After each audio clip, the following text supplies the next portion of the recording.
We are here today to talk about how to build data democracy with an analytics ecosystem. We've got a great set of presenters here, so I'm actually just going to hop right on in and introduce everyone to you. My name is Erin Quinn. I'm the Director of Customer Success here at Demagi. So I work with all of our SaaS customers who are independently building and implementing their own CommCare projects. From World Vision Nepal, we have Buddha, who is the Integrated Knowledge Management Specialist at their national office. We also have Daniela visiting us from Global Communities, where she is the Senior Specialist for Monitoring, Evaluation, Research, and Learning. We have Raneem Safi, who's an independent consultant, and she works for her own company, IMSOF. And we've got one of Buddha's colleagues, Rajiv, who's also from World Vision Nepal, and he's an ICT and digital manager. And of course, as many of you guys know, my colleague, Dave Morey, the Senior Director of Product at CommCare, is also here with us today. So we've got a jam-packed schedule for us. Dave and I are going to start off talking a little bit about the old and new ways of analyzing data.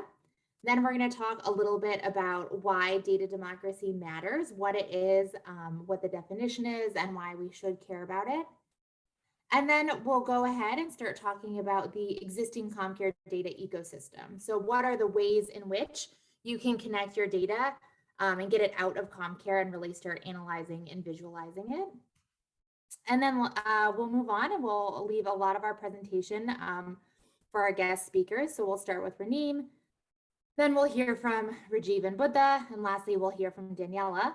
And then at the end, Dave will has a special announcement for all of us. And once we wrap things up, then we will try to leave some time at the very end to submit for a question and answer.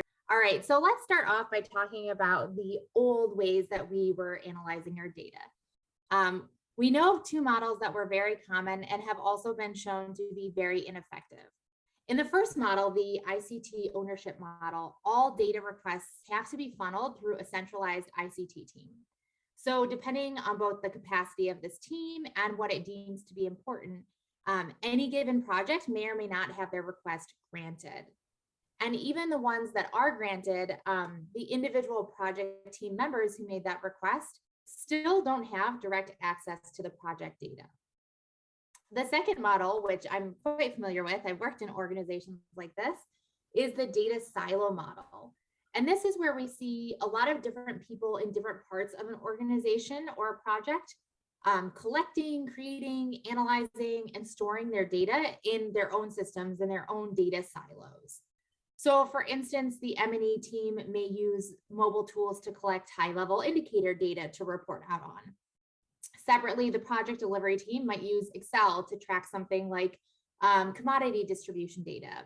And the field team may use paper surveys to do some beneficiary satisfaction surveys.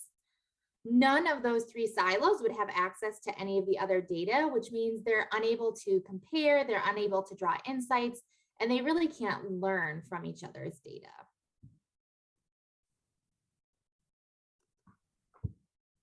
And so that really begs the question, if data is key to greater impact, shouldn't everyone be using it? And the answer, of course, is yes. So with that, let's look at a new model, one where we establish a data democracy to destroy those old school models that we built and give back power over to the individual staff members, making each one of them their own data scientist. There's this quote from Bernard Marr that I really like from Big Data in Practice, and it sums up data democracy really well. So I'm just going to read it quickly. It says, data democratization means that everybody has access to data, and there are no gatekeepers that create a bottleneck at the gateway to data. The goal is to have anybody use data at any time to make decisions with no barriers to access or understanding.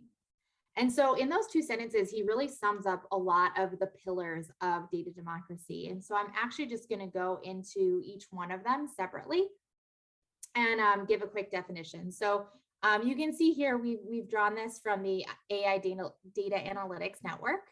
So we're taking these 6 pillars. We really think that they embody what we mean when we're talking about data democracy.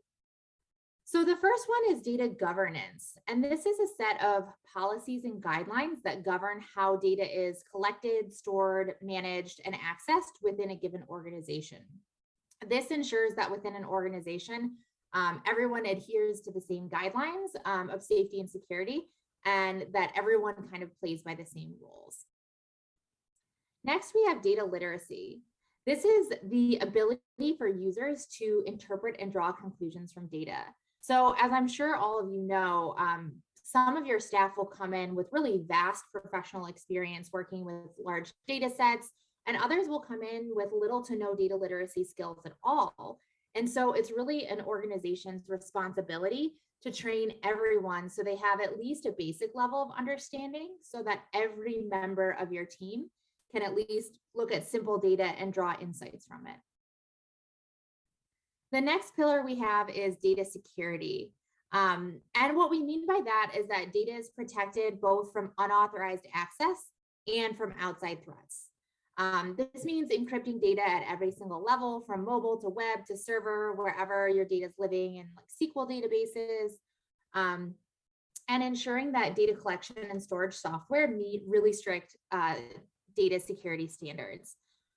So of course, as a reminder, ComCare is HIPAA and GDPR compliant, and we're also the first global good to be SOC 2 compliant. And you do want to make sure that the tools you're using have those really, really high data security standards.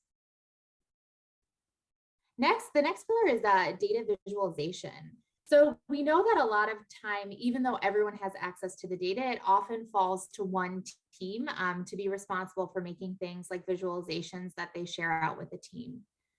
Data visualizations should be created and used in a way that tells a really simple and coherent story to help users understand the reality of what's going on and what the data is telling them.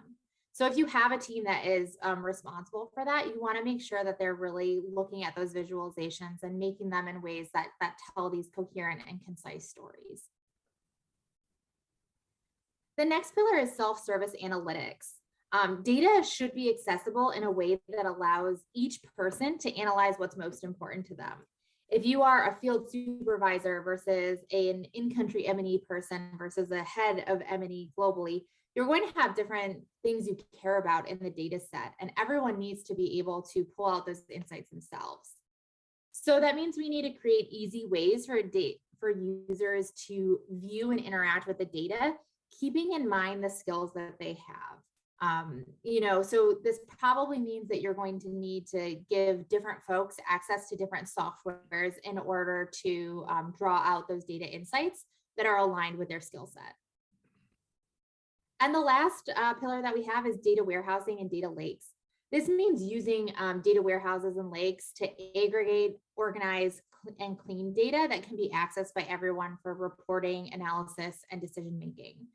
There's no reason that every single person should have to go in, look at the raw data, pull it out, clean it, and do their analysis on it. If you put it in a data warehouse or data lake, you can already do the cleaning beforehand, and you can also remove some of the personally identifiable information. So if you're just trying to give folks a way to look at aggregate data, you can pull out anything that should be confidential that would be a little bit more sensitive as well. So that's an overview of the pillars of data democracy. I'm now going to turn it over to Dave to talk a little bit about how fostering a robust analytics ecosystem is the key to establishing a data democracy within your organization.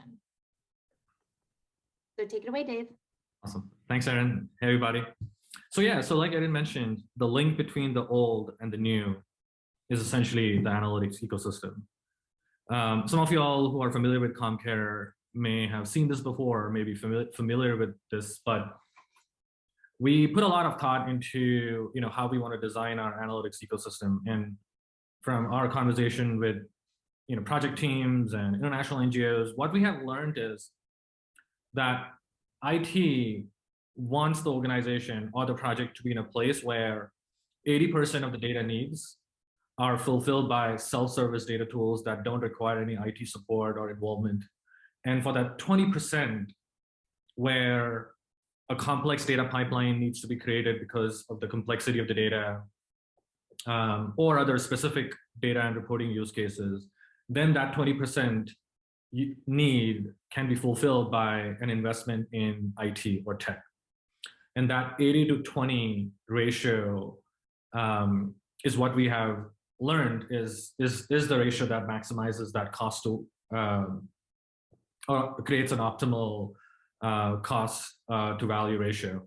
And that has been very instrumental in our thinking of what an efficient data analytics ecosystem looks like. So if you look at this diagram, the entire ecosystem on how you consume your cases or forms is divided into two buckets: self-service data tools, and then tools for developers, or what we call dev tools. And as you go from left to right, the complexity and the technical skill set required to use the tool increases. At the same time, the power that you get out of each tool also increases. So on the very left, you have an in-product report builder. And then as you move to the right, there is a simple ability to either export your data out in an Excel or build Excel-based dashboards. Then you have a direct integration with Power BI or Tableau. And these are self-service data tools. Like, you don't need any IT support. And then there are developer tools for integrating with SQL databases, for integration with third-party health systems like DHIS2 or OpenMRS, and then an API set that will allow you to build like more custom integrations and data pipeline. So that's essentially is what we believe is the most optimal analytics ecosystem, so that you can genuinely and successfully build that data democracy within your programs, within your organization, or within your country offices. Next slide. Yeah, so this is essentially to summarize what I was referring to as, data democracy can exist at all different levels, at the project level, at the country office level, at the regional level, or at the organizational level. And country offices can start this culture of building out data democracy at the country office level, and then it can flourish into an organizational thing, or it could be a more top-down approach. But the core essence remains the same. You have stakeholders within your programs and within your organizations with very different skill sets for data use, varied needs. We all know there is that program that needs to send data to DHIS2. We all know there's this country office that is obsessed with Power BI and would not use anything else. And then we know that there are newer teams or country offices that prefer the flexibility that Excel has to offer. And we believe that it's fundamentally important that a data collection platform has this analytics approach, so that you can get to that place where you can build a data democracy. And this also includes frontline workers. Frontline workers should also have data analytics and visualization on their mobile device. So we definitely look at CommCare, or our CommCare platform in general, from that perspective of how do we touch all stakeholders that need to use data or need to get or will get value from the data, and then how can we position the platform accordingly. All right, so now we're going to have our wonderful speakers from 3 different organizations present their experience with setting up data democracy within their organizations. So yeah, we're going to start off with Raneem Safi. She has done a lot of CommCare work for a lot of organizations. Yeah, I'll hand it off to you, Raneem. Thank you, Dev. Hi, everyone. I'm Raneem Safi, a CommCare consultant working in IMSOF, a training and consulting company. Today, I'm going to share with you my experience and story when I start using CommCare in one of the organizations. So if we go to the first slide, the organization that I started working with had a specific structure in the M&E department, which we have a mean manager, Under the management of meal manager, we have meal expert and IM expert. Then we have meal officers in each location. And after each location, we have field workers, a lot of field workers under each meal officer monitoring. So according to this structure of the M&E, we have some duties for each position, and we have some needs for the data access and some actual data accessing models. Can you go to the next slide? As a meal manager, she was managing all the meal officers and monitoring all the activities and data collecting, but with no real need to access the data on the system. Although she doesn't need an access to the data, she was an admin role. For the meal expert, again, monitoring the activities, monitoring data collecting, data cleaning, but have admin role with no need to real access for the data. The IM expert had the admin role and had all the access to all data to do the data reporting and data analysis each month or even weekly on a weekly basis. For the IM officer, they were doing the monitoring of data collection that field workers are doing, and they were doing the data cleaning each month. They had the admin role and they had partial access for the data. Coming to the field workers, which have the most frequent using of data, they were doing all the data collecting, all the data entering, editing of the data. Still, they are working with the data directly, but they don't have admin role, they don't have access to the data, they cannot see the history of the cases. So that was a problem that we faced when we start building the information management system. Can we go on? So we have some high-level users with admin control, but with no real access to the data on the IM system. But on the other hand, we have users that daily manipulate with the data, entry, collecting, and editing, but with no access to the data on the system, with no historical data. Then they don't have reports, daily reports for their data entered, and they don't have measures for their daily activities on the IM system. Then they lost a lot of the motivation to do the work. So when we start building the information management system, a lot of field workers stopped using it, very simply, because they cannot see the reflection of their work, the impact that they are doing in this system. So they just stopped using it, and we should start finding a solution for that. Next slide.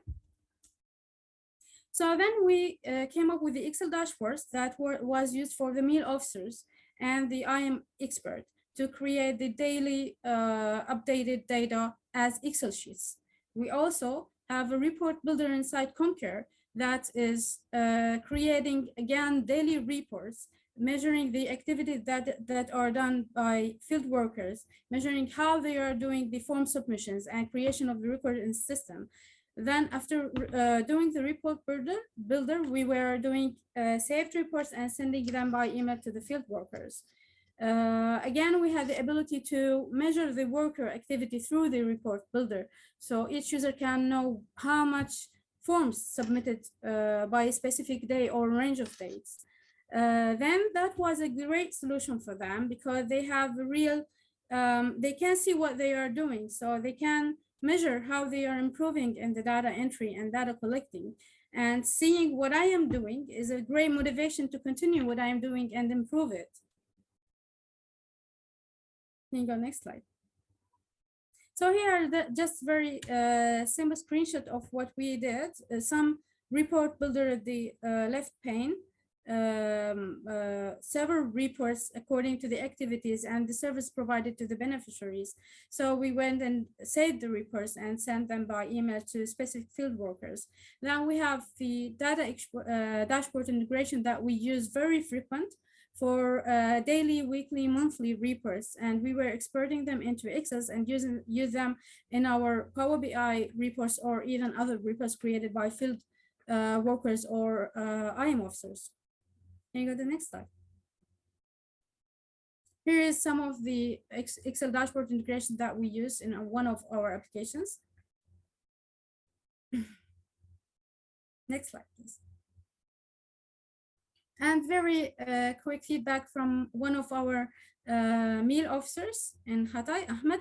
He says that the report builder helps them to get history of that historical data and share them with the field workers and make it more easy to get very quick access to a specific record of data for a specific service or for a specific beneficiary or whatever. We have another feedback, if we go to the next slide, from Cenk, the IM expert of Hayata Destek, and he is saying that Excel dashboard integration made it a lot easier to go with our daily, weekly, monthly reports and to share our historical data with others like IM officers or the meal officers or field workers.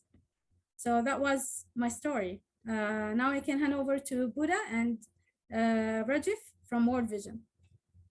Thanks. Thank you so much, Raneem. So let's have a slide. Yeah, thanks, Buddha. So yes, good morning, afternoon, and evening. Welcome everybody, and thank you for joining this webinar. I'm Rajiv Dhungel, working for World Vision International Nepal as a manager of technology and digital solution. Thank you so much, the MIT team, allowing us to share the use of ComCare solution, which enable management team for the decision making actually. Next slide, Buddha. So yeah, before 2019, we are using in-house developed digital platform for case management of our projects. And also we used ODK platform, spreadsheets for data collection. It was really cumbersome to consolidate those data for reporting and for management using multiple systems. It is entirely manual and lengthy process to consolidate data in one place for reporting and visualization process. So we evaluated 4 different platforms against predefined set of criteria. And ComCare, of course, ComCare falls as a solution, being a best platform from which we can perform both case management along with all kind of data collection. So a single platform with multiple solutions, ComCare reduces and avoids the use of multiple database, using multiple systems and allow us to use one master data set. The most important features we have in ComCare is OData feed, which operated with Open Data Protocol and is an OSIS standard. So that defines the best practice for building and consuming RESTful APIs. The best part of OData feed feature is that without knowing anything about the protocol, ComCare web users can directly connect data collected using ComCare apps in real time for the purpose of visualization using different visualization tools like Power BI and Tableau. Next slide. Here, the slides list the major applications built using ComCare platform for our projects, which are ongoing World Vision International Nepal.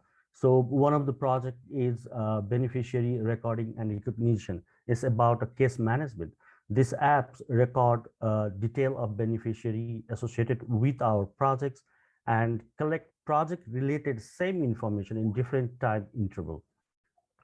Project activity, second one is project activity progress tracking. This app records all activities of our projects and track its progress. So another project is child incident case recording is the most valuable one of the incident application which is being used by our government stakeholder also. This is one of the app which records any child protection issues occurred in our coverage area. This is one of the application which is appreciated by local government official, and they are also excited to use and using this application. So another one is financial data recording. This app is used to follow the financial compliance for financial risk monitoring. So last one is cross-sectional and longitudinal survey. As we said that the CompCare solution is the combination of both case management and survey. So CompCare is being used for data collection and for the purpose of survey also. In our case, we data collected using CompCare platform is directly retrieved in Power BI platform. As shown in figure, we can see there, we connect Power BI using OData feed features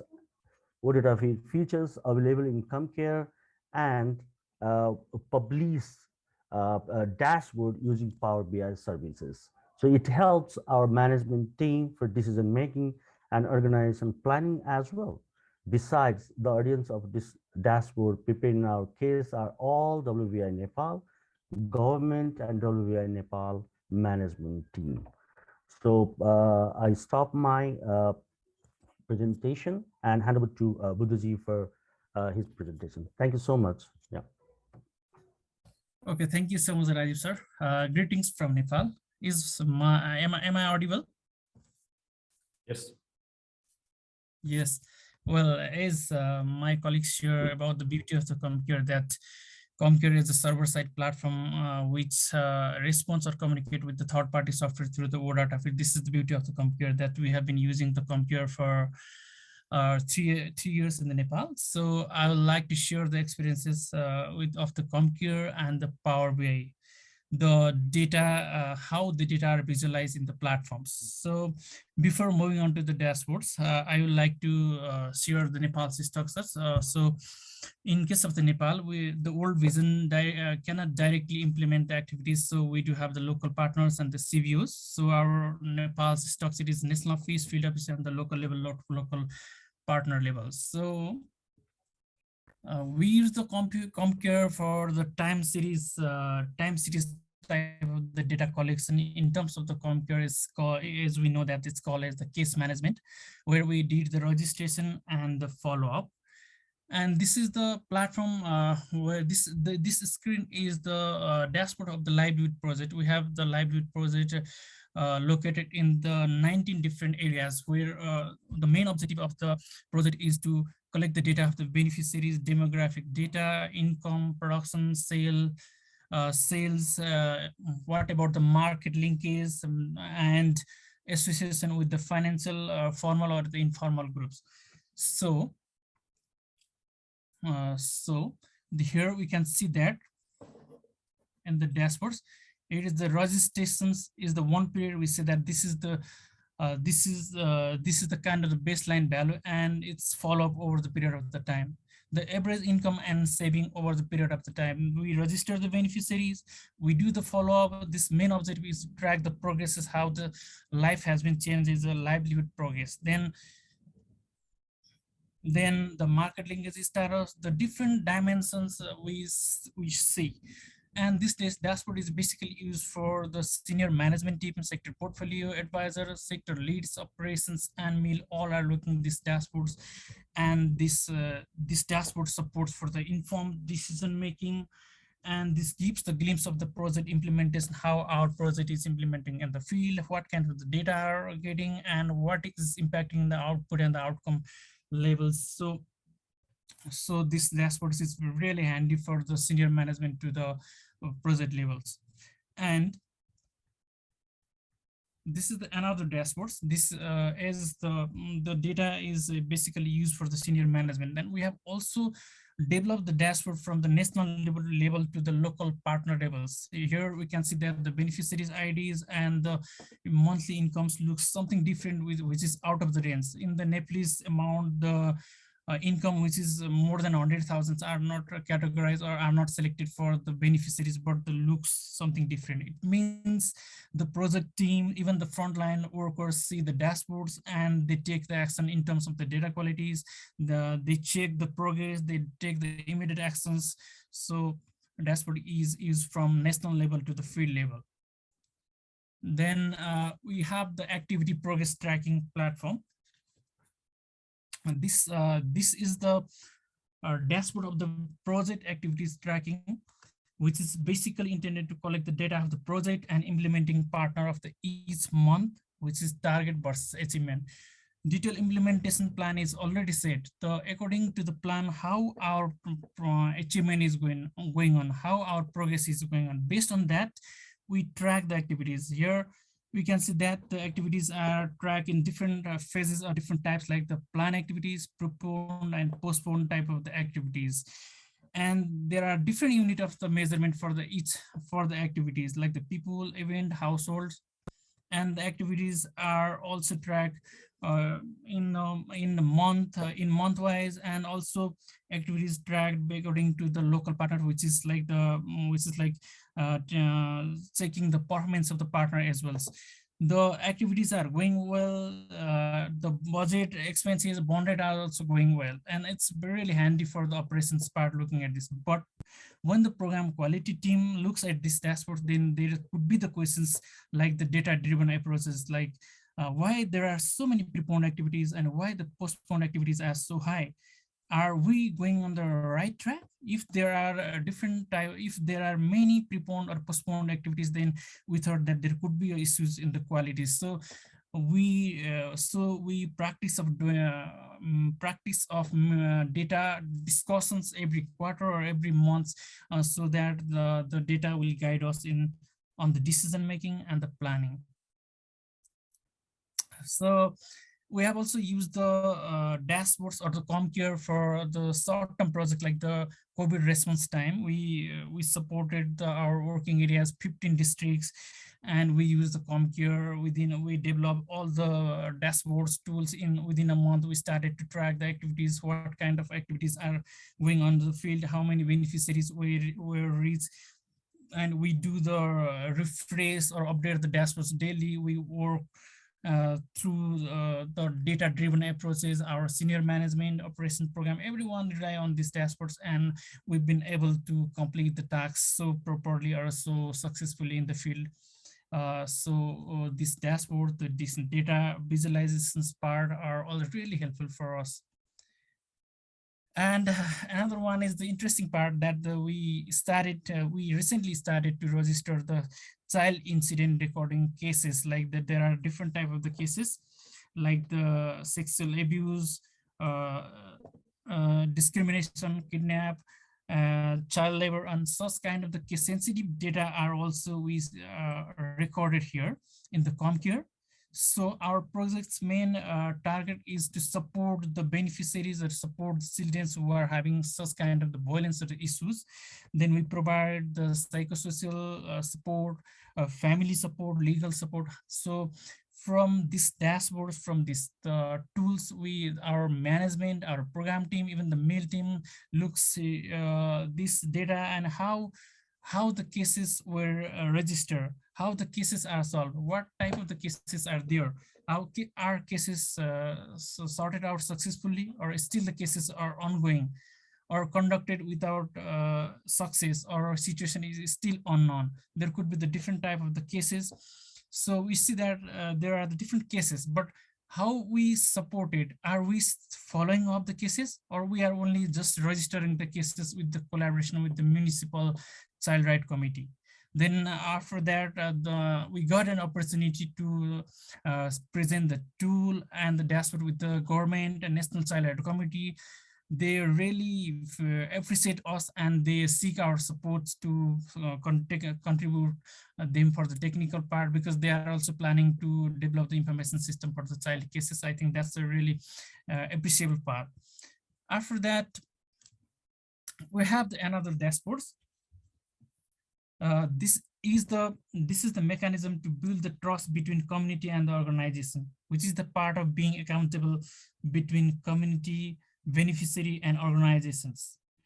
Community can directly observe our implementation, observe our work, and provide the feedback to the concerned stakeholder. That means the communities for whom we are working, they can directly directly provide the feedback our implementation part, our activities. So we record through the digital platform. We use these dashboards and we do the data discussions. Like here we can see that there are the categories of the feedbacks are requests, program quality, beneficiary selections, and the normally the face-to-face type of the sources of the feedback are found more. And we got the feedback, but how we responded, what type of the response type here are still pending or further follow-up of needed. Then after that, and what is the satisfaction status, how we responded them, are they really satisfied, highly satisfied, or if there are found the highly dissatisfaction or dissatisfaction, then we do the meeting, we communicate with the partners or local levels, and we see the how these partners are getting what type of the feedback. All those things are also recorded through the CompCure, and we do the data discussions. So these feedbacks are guiding us our implementation, our programming approach.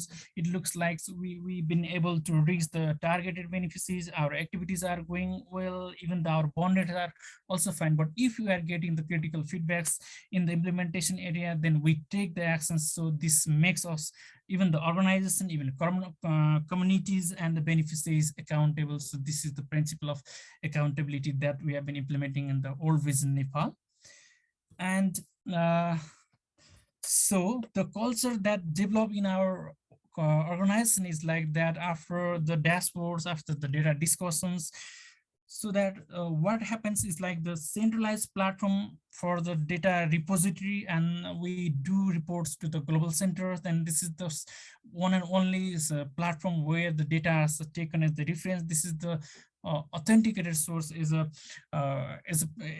reporting platforms, and the on also culture of data sharing, transparency on our work, open data discussions, evidence-based decision making, informed decision making and plannings, program and progress, project progress tracking through the dashboard. These type of all cultures and habits have been developed through the CompCure and the Power BI integrations. That's the beauty of our part, and then that's our experiences till now. Now, thank you so much. Now over to Daniela. So thank you and good morning and good afternoon to everyone. I am Daniela Zarzosa. I'm based in Bogota, Colombia. I'm the senior specialist for Merrill Tech in global communities. I would like to talk today about the importance of data democracy as a learning tool. I found very exciting how the process of democratizing data has become a learning experience for everyone involved in this process. To illustrate this, I'm going to talk about a specific program we have in global communities called Emerging Farmers Partnership Program, that from now on I'm going to refer to as EFP. EFP is a global development alliance program funded by USAID, and it's an innovative partnership with private sector companies, which uses a market-based approach to catalyze the transformation of Zambia's agriculture sector through the improvement of sustainable farming practices and by supporting the commercialization of emerging farmers in selected districts. I wanted to give you a little bit of context of where we stood in terms of data collection and analysis tools and skills when EFP started. Global Communities as an organization had already some experience and knowledge around CompCare, as we were using it for other programs. And we decided to use CompCare as our data collection tool for EFP. However, the reality was that no one that was not on the EFP team had previous experience working with the CompCare before. So when the program started, we had to invest a lot of our time in building the right skills inside the monitoring, evaluation, and learning team in the field so that they felt empowered and confident in using CompCare as the most important tool for collecting our data. And something important to note here is that the way we approach this learning experience for the field team was through some onboarding sessions led by Dimagi. In these sessions, experts from the Dimagi team helped our own team to acquire CommCare related knowledge while building the different data collection models inside CommCare. These modules were made up of several forms and surveys that will eventually be used by the program. So I think it was a very interesting learning by doing experience. Additionally, I think it's important to know that EFP works with 2 private sector partners that work with the farmers directly. And this is the reason why when we talk about EFP data collection system, we talk about a decentralized data collection system where not only global communities is collecting and analyzing the data. We also share with our private sector partners the responsibility of collecting data related with the interactions they're having with farmers. And we needed to design a system that allow us to have that flexibility of having more than one organization doing the data collection work. So after the program started and we had a MEL team that felt comfortable using CommCare, we started to see some interesting dynamics and challenges around our data system. First, talking about the MEL team, we realized that the training sessions we had with the MAGI were only attended by our MEL team. So this created an unintended isolation effect where only few people inside the program really knew how data was being collected and knew all the logic and reasoning behind the data analysis efforts being done. The MEL team was mistakenly perceived as being the solely responsible for the data collection and analysis system. The other side of the same problem was that no one outside the MEL team really understood what their roles and responsibilities were when talking about data collection and data analysis. The fact that only the MEL team knew what was happening with CommCare created this unintended effect, and other team members not having the interest of, we had team members not having the interest of contributing to the data collection and analysis system that we had in place in the program. It was like, let the MEL team deal with everything related to data. So every time the MEL team wanted to involve someone outside the team in any efforts related to data, they found like certain rejection because people were really not understanding why they were asked to collect data. And furthermore, they didn't understand why the MEL team was asking for them to follow certain standards and procedures when collecting the data. We wanted to break that dynamic, and we realized that data was being left out of the decision-making process. The different teams were not having access to the data, so data was not used as an input for decision-making and program design. So it's also important to know that we were having the same type of problems with our partners. In the design process of our data system, we established that our partners were going to have very important roles and that they will have key responsibilities around data collection. However, they didn't have the skills needed around CommCare to complete that part of the job. And additionally, we could say that they were kind of blind to what was happening inside the program, as they didn't have access to the data that was collected by global communities. They didn't even had access to the data that they started collecting once they received some initial CommCare orientation.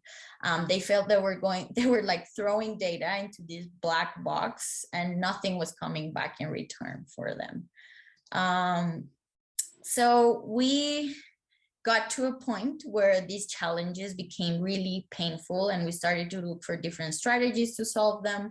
One of the most impactful strategy we came up with was, let's democratize our data and let's democratize our CommCare knowledge as well. So the MEL team needed to build stronger relationships with the rest of the EFP team and partners in order to be able to ask them or to ask from them to be an active part of our data collection and analysis system. And that's when we said, let's build a platform that helps us communicate what is happening with our data. We went to ComCare, tried to find some answers, and realized that the OData feeds will become our best ally in this fight against the mail team isolation. Through the ComCare and Power BI integration, we were able to build dashboards and reports that eventually will become the most important tool for the mail team to communicate with other important stakeholders. So there are different reasons why I feel that the data democratization was a learning tool for us through this EFP experience. First, let's talk about the mail team. I think that through the dashboards and reports, the team learned that the most powerful tool to communicate with the rest of the team and partners was through the one and only language of data. Centering the conversation on the data shown in the dashboards facilitated the interaction. People was now interested in having these conversations and asked constantly for frequent reviews of the data. Also, we realized that by democratizing the data through these visualizations, we could easily identify data collection problems that we could rapidly test how incoming data look like for new forms or new data collection models. So that's why we call this the learning by viewing approach, because the dashboard became a tool for the people to do data quality checks, became a tool for people to they were able to identify problems we might have in the design of our data collection tools. And also, as I just mentioned, it gave them the opportunity to test MVPs or minimum viable products. For example, if we develop new forms or data collection tools, we could very quickly test if the data being collected through these new forms fulfill the objective. So thank you. And I think that was just a little bit of the experience and how we have learned through this process of democratizing our data. So back to you, Dave. Sweet. So yeah, incredibly happy to announce 2 new additions to our analytics ecosystem. So this is what our analytics ecosystem looks today. And we are adding some new tools to it. So the first one is what we're calling our data transformation engine. The data transformation engine essentially allows you to take your cases and forms and do multiple stages of data transformation so that you can create reports for your unique reporting needs. We all know that as you build powerful apps or as the complexity of your mobile application increases, the data model becomes more and more complex. And then you feel the need to transform the data before you report out, which is essentially a system problem where, as the power that you give to your frontline workers increase, the data model becomes complex. And our data transformation engine now allows you to build powerful apps, but not at the expense of data use.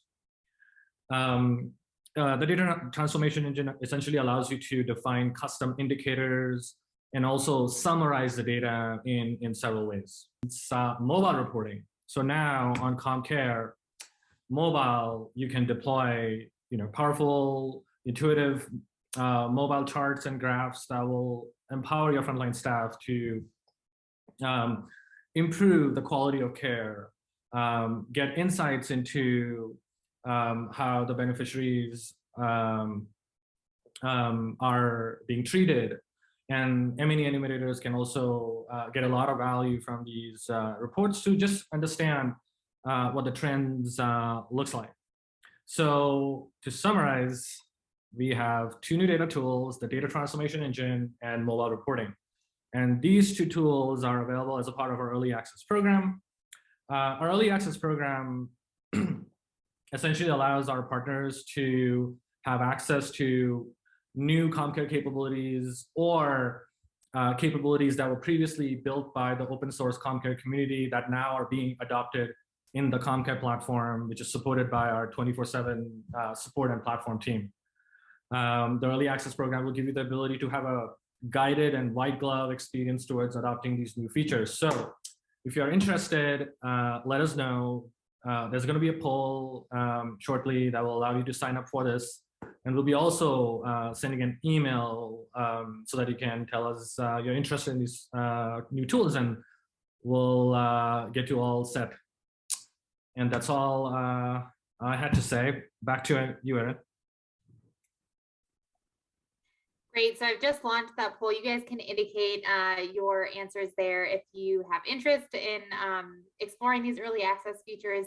So please fill that out, and we'll be sure to work with you accordingly. And lastly, we just had some closing thoughts. So I'll go back and find that just a second.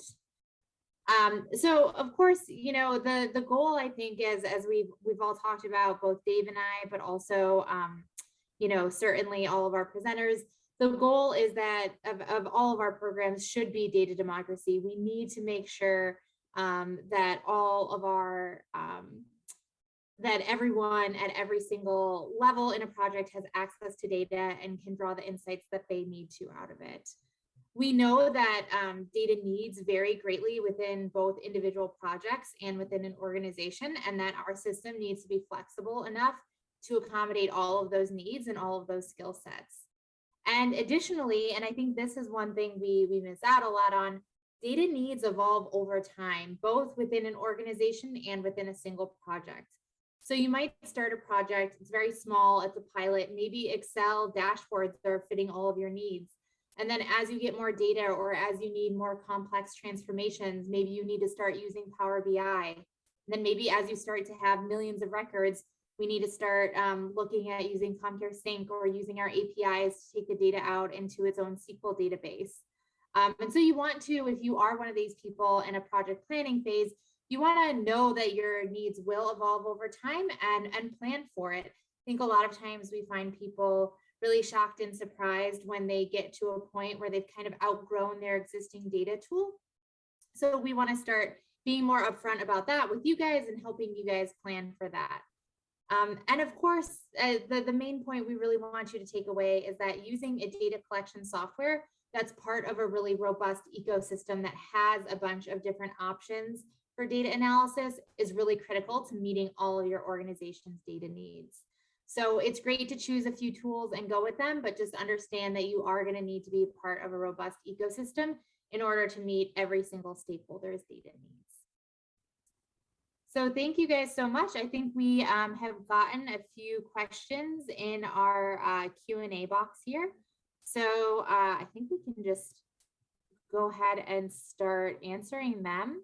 As a reminder, everyone will get a copy of the recording that will come out. So you guys will have access to that, and we'll be sure to email that out to you all afterwards. I saw that there was a question here about OData feeds and then shifting to CommCare Sync. And Kirti, I'm wondering if either Kirti or Dev, or if you guys would like to answer this and talk a little bit about the known issues. And I think what I'm guessing happened to this project is that they kind of hit that scale point where they needed to switch off of OData feeds. Yeah. So Dave, I don't know if you want to address that.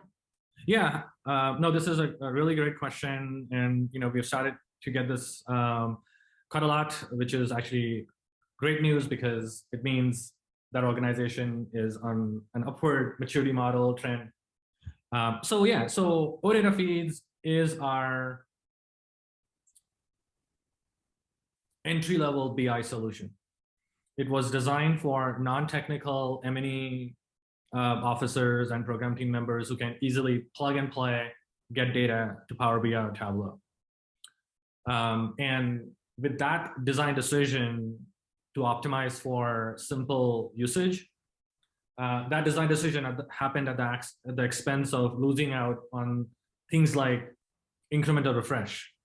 So because Power BI, because OData feeds don't support incremental refresh, you know, imagine you have 1 million rows, and when they refresh, you know, it's going to take that much time.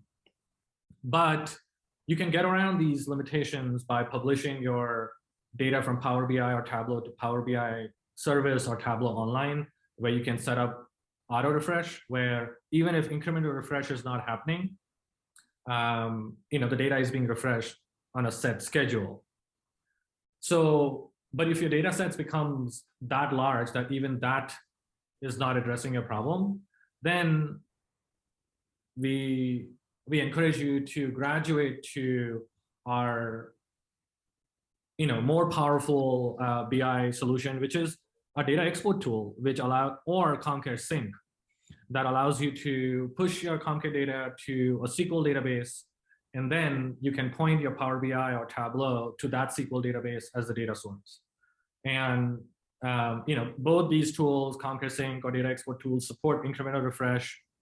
So that pipeline from Comcare to SQL database to Power BI or Tableau is performant, and because Power BI and Tableau were essentially built for a SQL database as a data source, you also get all the feature set that Power BI and Tableau has to offer.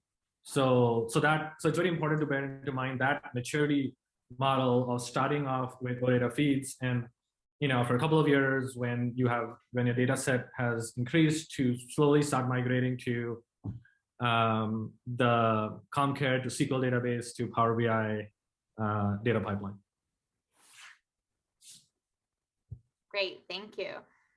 Then I see we have a question here from Rachel, who's saying that most of their outcome measures are based on paired sample t-test results and looking at the changes over time from baseline. And so a question about if we have any best practices for visualizing these types of outcomes.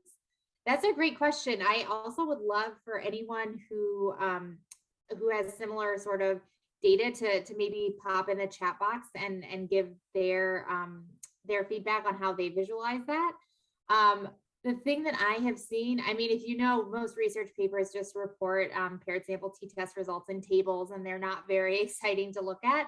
The one thing that I've seen, and I'll share this out because I've seen this reported before on YouTube, actually, I think, is where you have a bar graph that has your pre-test and your post-test, and then you have a little range on top of it that shows, I believe, the mean within it. So that's one visualization. I think that's a little bit more interesting than just putting it in a table, but I would love to hear if anyone else has great ways to make that story a little bit more visual.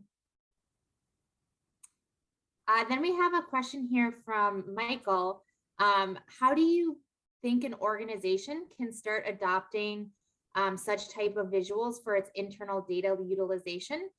And do you have any challenges with providing context towards the trends demonstrated by the visuals? And I would actually love for our guest speakers to weigh in on this question, if any of you guys have an opinion and something to share. I can jump in. I think that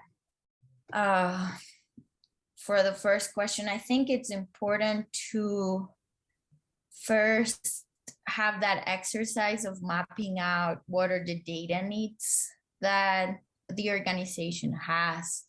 And when I talk about the data needs, it could be, trying to map out what are the different indicators or KPIs that your organization has. And then from there, trying to, answer questions related to those KPIs or to those indicators through data. And I think that's like the first exercise that could help an organization start adopting that types of adopting the need of visualizing data. And then of course, there's the second part of, investing resources in your team, learning how to work with these types of tools. So I think is from one side is trying to see how data is going to be, how it's going to bring value to your organization. And then from there, you can start thinking and designing how you want to build your visuals. And then there's the second part of, having the right skills around the tools so that you have the yeah, your team's empowered to build this. And I think that, yeah, that would be my answer to that. Yeah, thanks, Daniela. Any of our other panelists want to jump in on that question? Yeah, this is Rajiv. In addition to Daniel, I would like to add few things that yes, the adaptation of uh, the visualization is as shared by Daniel. One more important part is to adopt by the user is we should accept that there should be incorrect data we will collect it. It's not about the platform. It's about the data collection behavior. Like the people are uh, when people are trying to input data, accidentally they might record the information which are wrong. So we need to have, as said by Daniel, we need to have a frequency that to evaluate, receive collected data in timely manner, so that we can correct all the incorrect data, inaccurate data. So it enable and encourage users the use of visualization, that yes, the data are collected data are perfect, and it's visual and it's a real time, and data is used for decision making. So if those sort of kind of things we can have in our framework, data inaccurate decision correction in our framework, then definitely I believe the user adaptation will definitely increase gradually. Yeah, that's my viewpoint. Thanks. Yeah, thank you guys both, Rajiv and Daniela, for those answers. And then our last question that we have here is from John, and it's, is it possible to gather consume data using your API and using Data Studio instead of Tableau? And Dave, I'll let you field that, talking about kind of the things that our APIs can do and where else you can take your data. So our OData feeds are essentially just standard OData feeds, and I don't know if Data Studio consumes OData feeds. So I need to check on that. But if you go to Data Studio and look at their data sources, if you find OData feeds, then you'll be able to use them. But if not, then I'm pretty sure Data Studio has a SQL database as the data source, which basically means all you have to do is push your data from Concur to a SQL database, and then point that SQL database to your Data Studio. And then we have several tools that allow you to like automate that data transfer between Concur to a SQL database. So I would try these two approaches. Great. And then I do see one more last question that came in, which is, do we have a data pipeline architecture diagram that documents how you get from Concur to a SQL database into Power BI? And Dave, I'm guessing we have something like that we could share with this person if we can grab their email address. So yep, please just chat to us your email address. You can send it to Dave or I personally, and we're happy to share some visuals with you. Sounds good. Okay, wonderful. I think that's all the questions that I see for now. So I know we went a little bit over our hour, which we anticipated we would, because we knew we had such great speakers and would have great questions. We thank you guys so much for taking part of your day to spend with us. We hope that you have found this useful, and we hope that you're taking at least a few new ideas back to your organization that will further lead to your organization using data a little bit better.